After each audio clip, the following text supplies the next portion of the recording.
बहुत समय पहले की बात है। अनंतगढ़ नामक एक विशाल साम्राज्य था। यह साम्राज्य अपनी धन संपदा और शक्तिशाली सेना के लिए प्रसिद्ध था। लेकिन इस साम्राज्य के राजा विक्रम सिंह हमेशा चिंतित रहते थे। उनके महल के उत्तर दिशा में स्थित एक विशाल दरवाजा, जिसे कालद्वार कहा जाता था, हर किसी के लिए बंद था। राजा ने सख्त आदेश दिया था कि कोई भी उस दरवाजे के पास नहीं जाएगा। लेकिन इस दरवाजे से जुड़ा एक बड़ा रहस्य था। यह केवल एक दरवाजा नहीं था, बल्कि वहां से राक्षस तांडवसुर का निवास जुड़ा हुआ था। राजा विक्रम सिंह ने वर्षों पहले तांडवसुर को परास्त किया था और उसे एक जादुई शिला में कैद कर दिया था। लेकिन भविष्यवाणी के अनुसार अगर कालद्वार कभी खुल गया तो तांडवसुर जाग जाएगा और पूरे अनंतगढ़ को नष्ट कर देगा। यही कारण था कि राजा इस दरवाजे को हमेशा बंद रखते थे। एक दिन महल के एक युवा और साहसी योद्धा वीरेंद्र ने राजा से इस कालद्वार के बारे में पूछा। राजा ने उसे चेतावनी दी, यह दरवाजा हमारी प्रलय का प्रतीक है। इसे छूने का मतलब है पूरे साम्राज्य को संकट में डालना। लेकिन वीरेंद्र को यह सब एक कहानी लगती थी। उसने ठान लिया कि वह इस दरवाजे का रहस्य जानकर रहेगा।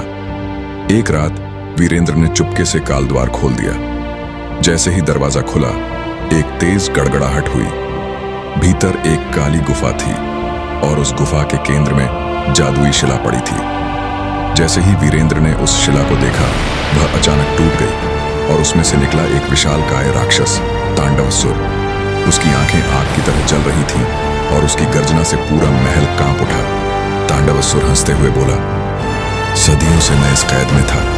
अब मैं इस साम्राज्य को नष्ट कर दूंगा और इसे अपने अधीन कर लूंगा।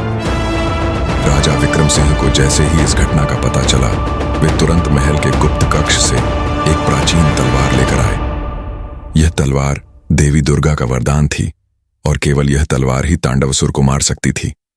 वीरेंद्र, जो अपनी गलती पर पछता रहा था, राजा का साथ देने के लिए आगे आया। दोनों ने मिलकर तांडवसुर से भयंकर युद्ध किया। लेकिन तांडवसुर सिर्फ बल से नहीं, बल्कि छल और जादू से भी लड़ रहा था। हर बार जब वे उसे घायल करते, वह और शक्तिशाली हो जाता।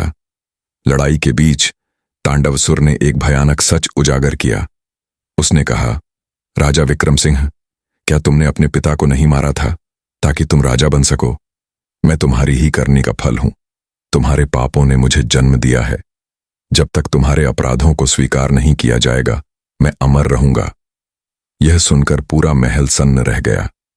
राजा ने आखिरकार अपनी गलती मान ली और कहा, हां, मैंने सिंहासन के लालच में अपने पिता को धोखा दिया, लेकिन अब मैं अपने राज्य और प्रजा के लिए प्रायश्चित करूंगा। राजा ने अपने प्राणों की बलि देने का निश्चय किया। उन्होंने देवी दुर्गा का ध्यान लगाया और अपनी तलवार से तांडवसुर का सीना भेद दिया।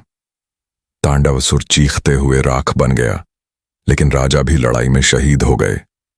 वीरेंद्र ने राजा की अंतिम इच्छा का पालन करते हुए अनंतगढ़ को बचाने की शपथ ली। उसने राजगद्दी संभाली और अपने साहस और निष्ठा से राज्य को फिर से सुरक्षित और समृद्ध बनाया। लेकिन कालद्वार को उसने हमेशा के लिए बंद करवा दिया।